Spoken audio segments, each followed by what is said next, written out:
혼동하기 쉬운 독버섯, 식용버섯, 한국야생버섯 연구의 제공입니다.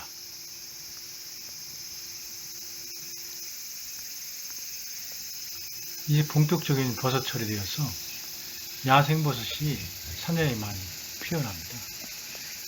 식용버섯도 많이 나지만은 또 식용버섯과 유사하게 생긴 독버섯들도 많이 피어나게 됩니다. 독버섯을 식용버섯으로 오인하여 잘못 먹는 경우에는 유장계, 신경계 중독이 되기도 하지만은 생명까지 위협받는 그런 심각한 사태를 초래하게 됩니다. 특히 버섯의 환경에 따라서 버섯의 외관, 색들이 변하기 때문에 구별하기가 쉽지 않습니다. 그래서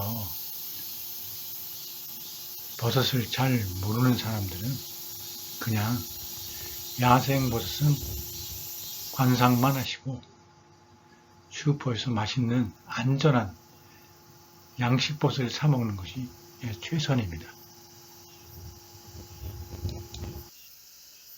여기에서는 식용버섯과 유사하게 생긴 독버섯들을 식용버섯과 비교 분석하였습니다. 같이 사진을 놓고 비교하면 쉽게 그 차이점을 알 수 있으나 산야에서는 그럴 수가 없기 때문에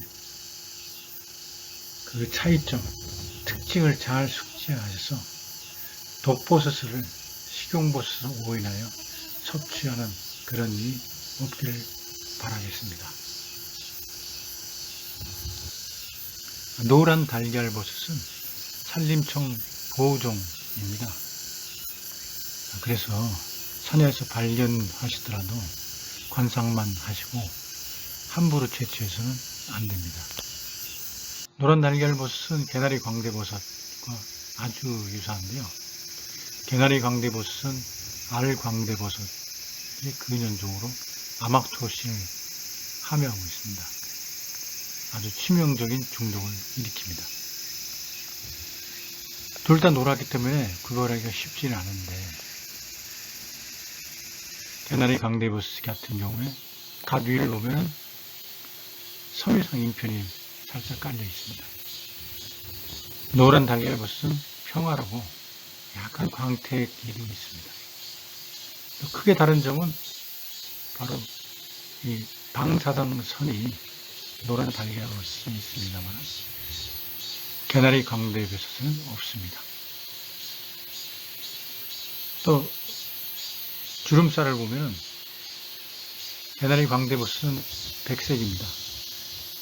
그런데 노란 달걀버섯은 다망색이고요.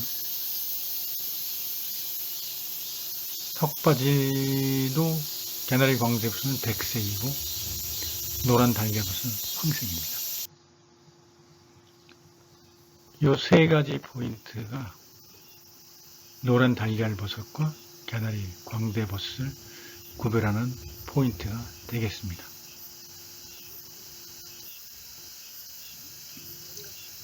마기 광대버섯의 중독 증상은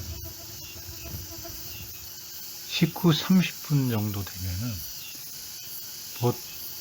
보통 구토 등 위장계 중독과 발한, 경련, 환각 등 신경계 중독이 같이 일어나게 됩니다. 심한 경우에는 혼수 상태에 빠지고 대개 하루 정도 되면은 회복이 됩니다. 마귀광대버섯은 그렇게 맹독성 버섯은 아니라고 합니다. 붉은 점마기 광대버섯은 서구에서는 유명한 식균으로 알려져 있습니다. 그런데 마기 광대버섯과 유사하기 때문에 주의를 기울여야 합니다. 가장 큰 특징은 붉은 점마기 광대버섯은 이와 같이 붉은색 반점이 있거나 전체적으로 젓갈색을 띠는 겁니다. 마기 광대버섯은 그렇지 않습니다. 또한 기부를 보면은 대기부에 이와 같이 마기 광대버섯은 외피막 일부가 2개 내지 4개의 불완전한 환문을 이룹니다. 그런데 붉은 점박이 광대버섯은 밋밋합니다. 불완전한 인편상으로 이렇게 붙어 있습니다. 이 둘의 차이죠. 아무튼 붉은 점박이 광대버섯은 대개 젓갈색을 띠고 있다. 상처를 입으면 젓갈색으로 변한다. 이 점을 외우시면 편리하리라고 생각됩니다.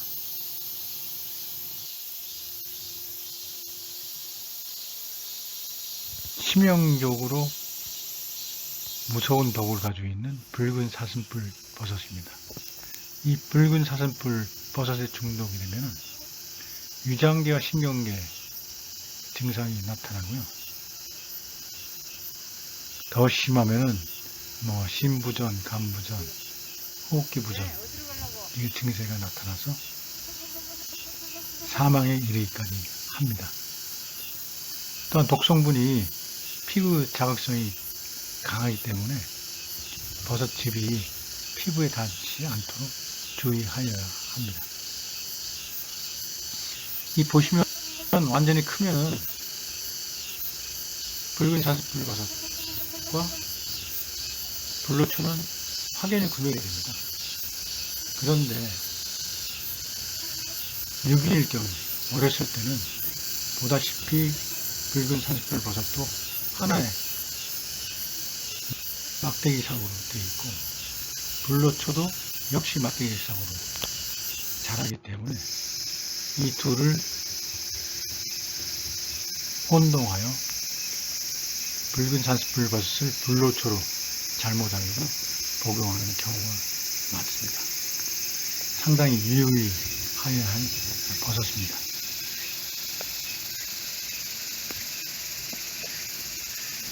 다음은 독힌 갈대버섯과 큰 갓버섯. 독힌 갈대버섯에 중독이 되면 유장계 중독이 일어납니다. 구토, 복통, 설사를 일으키게 되죠.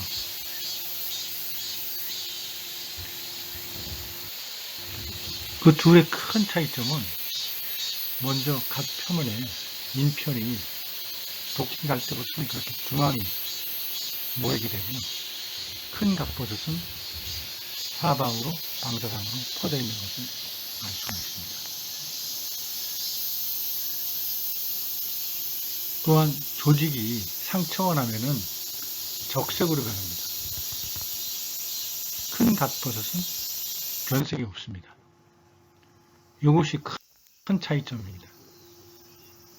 따라서 배를 갈라서 문질러 보면서 젓갈색으로 변하면은 독힌 갈대버섯이라고 생각하시면 되겠습니다.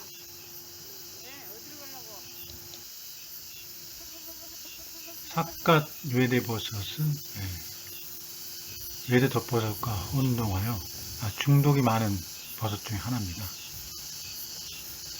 가을에 많이 발생하기도 합니다만 뇌대덮버섯이 유사하게 생겼기 때문에 구별에 주의하여야 합니다. 삿갓 뇌대버섯에 중독이 되면 유전계 중독하고 신경계 중독이 일어납니다. 심한 경우에는 사망하기까지 합니다. 둘의 차이점을 살펴보면 삿갓 뇌대버섯은 갓 위가 비단상 광택이 있습니다. 반면에 뇌대덮버섯은 광택은 없고 그 면모상 하얀 분질물이 이렇게 덮여 있습니다. 그리고 이와 같이 물방울 무늬가 찍혀 있습니다. 유근일 경우나 노근인 경우에는 없는 경우도 있습니다. 또한 대를 보면은 뇌대덮버섯은 대가 건실하고 단단합니다. 속은 차 있습니다. 삿갓 뇌대덮버섯은 무르고 속은 스폰지상으로 비어 있습니다.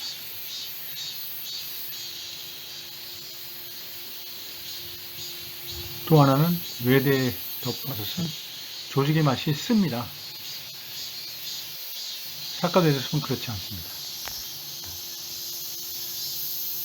그래서 의심이 가면은 조금 조직의 맛을 보면은 알 수가 있습니다. 맛을 본 다음에는 물로 헹구면은 별 문제는 없습니다.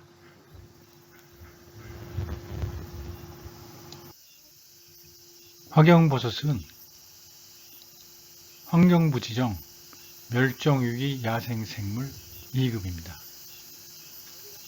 그래서 화경버섯을 보시더라도 절대로 따거나 훼손해서는 안 됩니다. 화경버섯은 느타리나 참부채버섯과 유사하게 생겼습니다. 그래서 중독사고가 가끔 발생합니다. 몇 년 전 동창회 친구들 몇 명이 설악산에 갔다가 화경버섯을 보고 식용버섯이라고 모식하는 바람에 전원 십수명이 중독된 그런 사건이 있었습니다. 화경버섯의 가장 큰 특징은 주름살과 균사는 밤에 발광한다는 것입니다. 그러나 밤에는 볼 수 없는 거니까 구별 포인트로는 알 수가 없죠. 화경버섯의 표면은 약간의 인편이 깔려있는 상태입니다. 느타리나 참부채버섯은 그렇지 않고요. 화경버섯은 주름살과 대에 경계 부분이 뚜렷합니다. 느타리는 대와 주름살의 경계만이 좀 불확실합니다. 또한 화경버섯 대를 갈라보면 검은색 얼룩이 있습니다. 그런데 유근에는 없는 경우도 있기 때문에 조심해야 합니다. 아무튼 화경버섯은 많이 발생하는 버섯은 아니지만은 느타리나 참부채버섯을 오일해서 중독되는 일이 없어야 하겠습니다.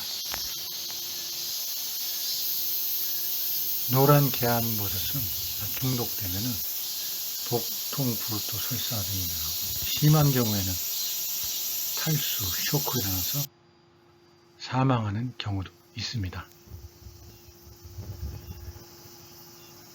노란 계안버섯은 계안버섯과 아주 유사하기 때문에 가을철 버섯철에 중독 사고가 일어나곤 합니다. 노란 계안버섯은 같이 유황색을 띱니다. 강원도가 좀 진하고요. 주변이 좀 옅은 색입니다. 계안버섯은 젓갈색이나 갈색이고 주위가 엷은 색입니다. 노란 계안버섯의 갓 둘레에는 내피막 일부가 붙어있는 경우가 많이 있습니다.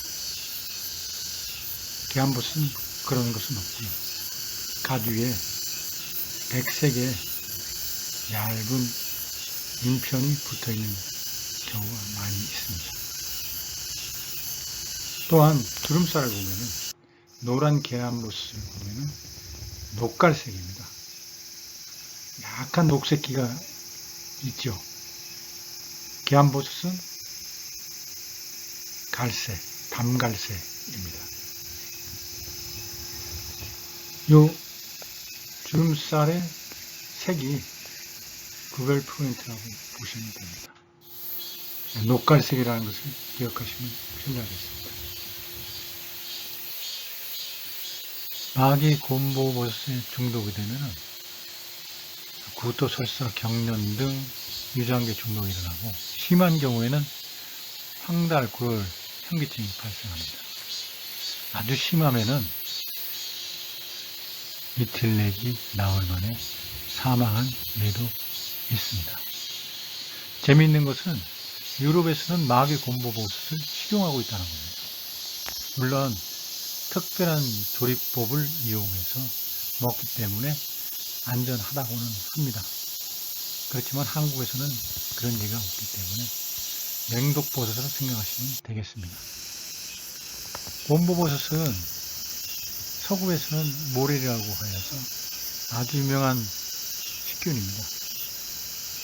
곰보버섯 채취 경연대회까지 있을 정도로 인기가 좋습니다.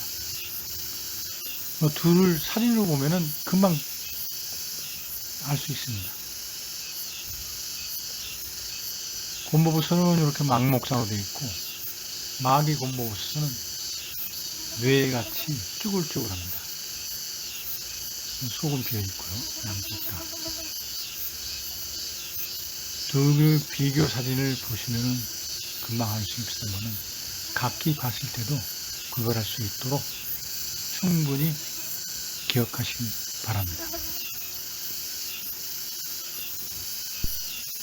시청 감사합니다.